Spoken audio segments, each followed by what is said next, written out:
কাঁঠালের বিচি রাজি করি সন্ধ্যার সময়। কাঁঠালের বিচি এখন আমাদের এখানে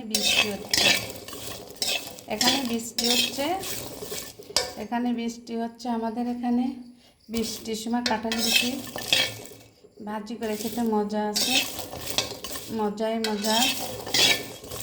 এই যে কাঁঠালের বিচি ভাজি করি, বৃষ্টি হচ্ছে, বৃষ্টির মধ্যে কাঁঠালের বিচি ভাজি করে খেতে মজা আছে, মজাই মজা। শুভ সন্ধ্যা সবাইকে, কাঁঠালের বিচি খাওয়ার দাওয়াত রইল। শুভ সন্ধ্যা।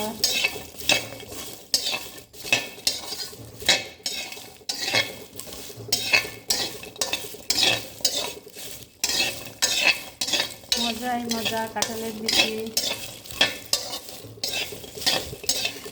বিচি আমরা খাচ্ছি, সবাইকে খাওয়ার দাওয়াত রইল।